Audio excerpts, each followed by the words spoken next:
ओम नमः शिवाय। ओम गं गणपतये नमः। जय श्री राम। सुप्रभात मित्रों, जैसा कि न्यूज़ चैनलों में आप देख ही रहे होंगे कि वक्फ संशोधन बिल के विरुद्ध जो प्रोटेस्ट हो रहा है, जिसका विरोध कुछ समुदाय के विशेष लोगों के द्वारा किया जा रहा है, उसका प्रभाव ये पड़ रहा है कि जनमल की क्षति हो रही है तथा सांसारिक जीवन में सुख शांति भी नष्ट होता जा रहा है। राज्य सरकारें उसमें अपने अपने विचारधारा के अनुसार अपने अपने कर्तव्य कर रही हैं, लेकिन सबसे मूल और सबसे घृणित तस्वीर यदि कहीं से आई है तो वो है पश्चिम बंगाल से, जहाँ पे मिदनापुर, मालदा इत्यादि क्षेत्रों में, जो कि बांग्लादेश बॉर्डर से सटा हुआ एरिया है, वहाँ पे बहुत भारी संख्या में उपद्रवियों और विरोधियों ने तोड़फोड़ की है, आगजनी की है, जिसका चित्र हर मीडिया चैनलों पे दिखाई दे रहा है। इस समस्त कार्य में जो भी वहाँ की प्रशासन की पुलिस थी, वो राज्य सरकार की पुलिस पूरी तरह से विफल रही और उनके द्वारा कोई भी इनिशिएटिव कदम नहीं उठाया गया। ये सभी को मालूम है कि रोज़ा के बाद या जुम्मा के नमाज के बाद ही सारे कृत्य किए जाते हैं, उसके बाद भी उनके द्वारा कोई प्रबंधन न करना, इसका अर्थ है कि उनका मूल मौन समर्थन इस पूरे वाक़या में था। लेकिन शुक्रगुजार है वहाँ की जनता कि उनको केंद्र सरकार की बीएसएफ की फोर्स की टुकड़ी वहाँ पे आकर शांति के व्यवस्था में लग गई तथा लोगों को जान बचाने तथा उनकी मदद करने के लिए आगे बढ़ी। राज्य पुलिस तो पूरी तरह से नाकाम रही, लेकिन बीएसएफ के आने की वजह से बहुतों की जीवन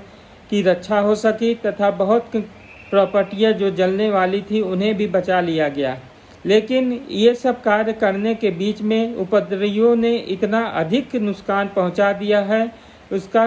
गणना करना बहुत ही मुश्किल है। यहाँ तक कि विरोध में खड़ी बीजेपी की पार्टी ने हाईकोर्ट के जज के द्वारा, जो कि एक छुट्टी के दिन उन्होंने बैठ के इसमें 2 जजों की बेंच ने पूरी तरह से सपोर्ट किया और जनता की रक्षा के लिए केंद्रीय वाहिनियों को वहां पे डिप्लॉय करने के लिए अनुमति प्रदान की। बल्कि यहीं कलकत्ता में बैठी हुई हमारी सीएम तथा यहाँ के कमिश्नर इत्यादि कोई भी उस एरिया के विषय में कोई भी अपना खोजबीन नहीं किए, न ही कोई एक्स्ट्रा फोर्स वहाँ पे भेजे। ये सरासर इनके द्वारा उदासीन व्यवस्था जो की गई है, ये एक तरफ इशारा करती है कि वो है कि इनको मात्र जनता की रक्षा नहीं, मात्र अपने वोट बैंक और अपनी कुर्सियों की रक्षा ही चाहिए। वो ये नहीं समझ रही हैं कि जनता के बिना कुर्सियां कोई काम की नहीं होती। वो एक लकड़ी का टुकड़ा है जिस पे बैठने वाले कोई भी हो, लेकिन वो उससे कुछ नहीं कर पाता है जब तक कि जनता और आवाम का पूरा तरह से सपोर्ट उनको न मिले। जैसा भी था, इन परिस्थितियों को देखते हुए केंद्र और राज्य सरकार के बीच में फिर जो विरोध के अगेंस्ट में जो एक दूसरे के ऊपर लांछन लगाना प्रारंभ किया गया या विवादित बयान देना प्रारंभ किया गया, वो तो अत्यंत ही दुखद है, क्योंकि इस पूरे प्रकरण पे राज्य सरकार सारा का सारा दोष केंद्र सरकार पे दे रही है कि उन्होंने बाहरी लोगों को यहाँ पे ढुकाकर उनके द्वारा कृत्य करवाएं तथा फिर उन्हें यहाँ से हटा लिया गया। वहीं राज्य सरकार की यदि बात करें तो जब उनके पास पूरा प्रशासन और सब कुछ उनके हाथ में था, तो वो अधिक से अधिक पुलिस बल और खुफिया तंत्र को, अपने सीआईडी टीम को क्यों एक्टिव नहीं किए, इस तरह के षड्यंत्र को क्यों नहीं